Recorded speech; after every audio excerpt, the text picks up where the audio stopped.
అంతర్జాతీయ క్రికెట్లో కొనసాగుతున్న సమయంలోనే ధోని జీవితంపై బయోపిక్ తెరకెక్కింది. సుశాంత్ సింగ్ రాజ్పుత్ ప్రధాన పాత్రలో నటించిన ఎంఎస్ ధోని బయోపిక్ మహీకి మాస్లో మంచి ఫాలోయింగ్ తెచ్చిపెట్టింది.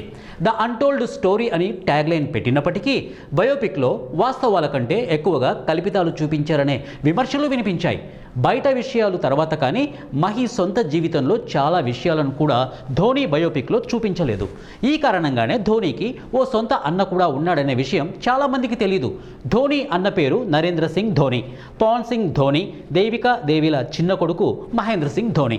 మహీకి జయంతి అనే అక్క ఉంది. బయోపిక్లో ఈ రోల్ని భూమిక చేసింది.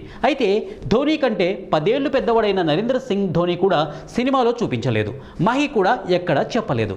ధోనికి దాదాపు 1500 కోట్ల ఆస్తులు ఉన్నాయి. మహీతో పాటు ఆయన కుటుంబం విలాసవంతమైన లైఫ్ స్టైల్ని గడుపుతున్నారు. అయితే నరేంద్ర సింగ్ ధోని ఇప్పటికే ఓ సాధారణ జీవితం గడుపుతున్నాడు. 2013లో సమాజ్వాదీ పార్టీలో చేరిన నరేంద్ర సింగ్ ధోని విజయాన్ని అందుకోలేకపోయాడు. అక్క కోసం మహీ ఎప్పుడూ ప్రచారం చేయలేదు. గెలుపు కోసం తమ్ముడి సాయం తీసుకోవాలని నరేంద్ర సింగ్ ధోని ఎప్పుడూ అనుకోలేదు. నరేంద్ర సింగ్ ధోని బతుకు తెరువు కోసం రోజు కూలీగా మారినట్టుగా ఓ వార్త సోషల్ మీడియాలో వైరల్ అవుతోంది. అయితే అది నిజం కాదు. ఇక కుమావున్లో డిగ్రీ పూర్తి చేసిన నరేంద్ర సింగ్ ధోని ఓ ప్రైవేటు ఉద్యోగం చేస్తున్నాడు.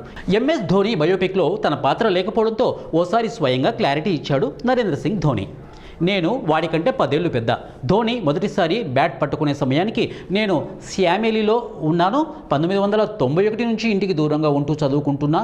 రాంచీ రావడానికి ముందు కుమావున్లో డిగ్రీ పూర్తి చేశా. మహీ జీవితంలో సక్సెస్ కావడానికి నా వంతు తోడ్పాటు నేను ఇచ్చాను. అయితే బయోపిక్ సినిమాలో నా పాత్రను పెట్టడం చాలా కష్టంగా మారిందని డైరెక్టర్ చెప్పాడు. అందులో మూవీలో నా రోల్ లేదు, అందుకే నాకేం బాధగా లేదు అంటూ చెప్పుకొచ్చాడు ధోని అన్న నరేంద్ర సింగ్ ధోని.